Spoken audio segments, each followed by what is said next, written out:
Assalamualaikum warahmatullahi wabarakatuh. Kami dari kelompok 7 ingin mempresentasikan hasil kerja kami tentang Kerajaan Cirebon. Nama saya Najla Azita. Dan nama saya Siti Mayasha. Awal terbentuknya Kesultanan Kerajaan Cirebon.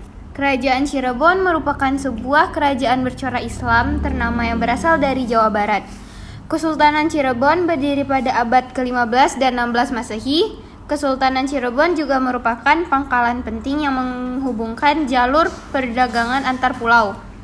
Kesultanan Cirebon berlokasi di pantai utara Pulau Jawa yang menjadi perbatas antara wilayah Jawa Tengah dan Jawa Barat. Ini membuat Kesultanan Cirebon menjadi pelabuhan sekaligus jembatan antara dua kebudayaan, yaitu budaya Jawa dan Sunda. Letak Kesultanan Cirebon berlokasi di pantai utara Pulau Jawa yang menjadi perbatasan antara wilayah Jawa Tengah dan Jawa Barat. Ini membuat Kesultanan Cirebon menjadi pelabuhan sekaligus jembatan antara dua kebudayaan, yaitu budaya Jawa dan Sunda. Raja-raja Kerajaan Cirebon. 1. Sunan Gunung Jati 1479 sampai 1586. 2. Fathahillah 1568 sampai 1570. 3. Pangeran Mas atau Penambahan Ratu 1. 157 sampai 1649. 4. Pangeran Rasmi atau Penambahan Ratu 2. 1649 sampai 1677. Kehidupan politik pemerintahan Kerajaan Cirebon. Kehidupan politik Kerajaan Cirebon begitu sangat dihormati oleh Kerajaan Mataram Islam karena telah didirikan oleh seorang Wali Songo. Kerajaan Cirebon menjadi kerajaan yang berkembang dengan pesat, menjadi pusat penyiaran agama Islam di Jawa Barat dan sebagai pusat perdagangan di Jawa Barat. Kemudian pada pemerintahan Sunan Gunung Jati yang ada di Cirebon, ini tak berlangsung lama disebabkan beliau telah lebih menekuni bidang keagamaan. Sesudah melakukan penyerahan tahta kerajaan kepada cucunya yang bernama yaitu Penambahan Ratu. Akhirnya Sunan Gunung Jati bersegera untuk mengundurkan diri dan menyendiri di Gunung Jati. Penerus raja selanjutnya yaitu Pangeran Wanasakerta. Di masa pemerintahan Pangeran Wanasakerta, maka Kerajaan Cirebon sudah mulai diterjang intervensi politik yang berasal dari VOC. Sehingga pada tahun 1679, akhirnya Cirebon terbagi atas dua bagian kekuasaan yakni Kanoman dan Kesepuhan. Di perkembangan yang selanjutnya, Kanoman akhirnya terbagi lagi menjadi dua kekuasaan yakni Kecirebonan dan Kanoman. Dengan demikian, akhirnya kekuasaan Cirebon terbagi atas tiga bagian yakni Kacirebonan, Kanoman, dan Kasepuhan. Oleh sebab itu, pada akhir abad ke-17, mengakibatkan Cirebon telah dikuasai oleh VOC. Sisilah Raja Pangeran Cakrabuna 1445 sampai 1479, pendiri Kesultanan Cirebon, Sunan Gunung Jati 1479 sampai 1568, perkembangan pesat pada Kesultanan Cirebon dan penyebaran agama Islam di Jawa Barat.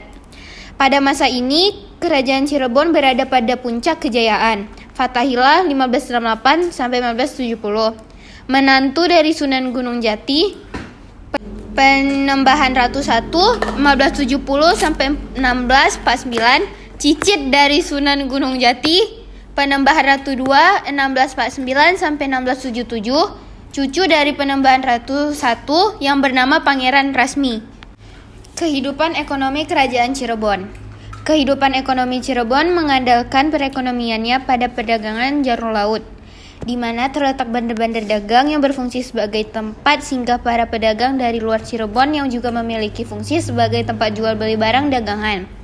Sejak Syarif Hidayatullah memerintah bandar-bandar di Cirebon makin ramai. Selain itu, perekonomian Cirebon juga ditanjung oleh kegiatan masyarakatnya yang menjadi nelayan di mana Cirebon kaya akan udangnya.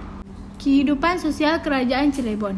Kehidupan sosial, kondisi sosial di Kerajaan Cirebon juga terdiri dari beberapa golongan, yaitu 1. Golongan raja.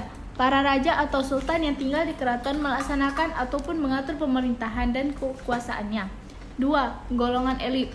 Golongan ini merupakan golongan yang mempunyai kedudukan di lapisan atas yang terdiri dari golongan para bangsawan, tentara, dan ulama. 3. Golongan non-elit. Golongan ini merupakan lapisan masyarakat yang besar jumlahnya dan terdiri dari masyarakat kecil yang bermata pencarian sebagai petani, pedagang, tukang, nelayan, dan lapisan masyarakat kecil lainnya. 4. Golongan budak. Golongan ini terdiri dari yang bekerja keras dan pekerja kasar. Adanya golongan budak tersebut disebabkan karena seseorang yang tidak bisa membayar hutang akibat kalah perang.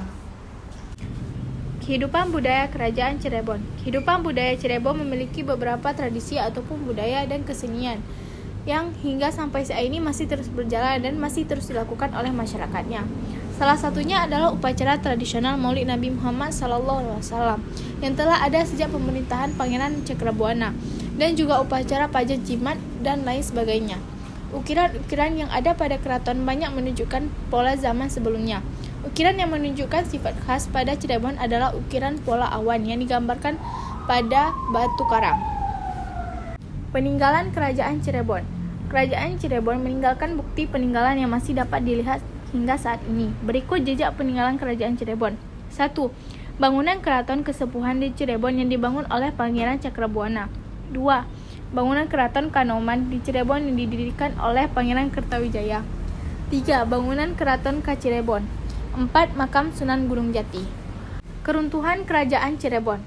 Runtuhnya Kerajaan Cirebon dimulai pada 1666 pada masa pemerintahan Penembahan Ratu II atau Pangeran Rasmi.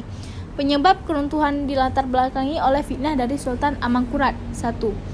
Penguasa Mataram yang juga mertua Penembahan Ratu II, Sultan Amangkurat I memanggil Penembahan Ratu II ke Surakarta dan menuduhnya telah bersekongkol dengan Banten untuk menjatuhkan kekuasaannya di Mataram. Akibatnya Penembahan Ratu diasingkan dan wafat di Surakarta pada 1667. Setelah Penembahan Ratu II wafat, kekosongan dalam kerajaan Cirebon diambil oleh ahli Pemataram. Pengambilan alih sepihak ini memicu amarah dari Sultan Ageng Tirtayasa yang berkuasa di Banten. Sultan Ageng Tirtayasa kemudian turun tangan untuk membebaskan putra Penembahan Ratu II yang juga diasingkan oleh Mataram. Setelah itu, Kesultanan Cirebon terpecah menjadi 3, yang masing-masing berkuasa dan menurunkan para sultan berikutnya. Pecahnya kesultanan juga menandai runtuhnya Kerajaan Cirebon karena keadaan semakin diperkeruh dengan politik adu domba VOC. Terima kasih. Sekian dari kelompok kami. Wassalamualaikum Warahmatullahi wabarakatuh.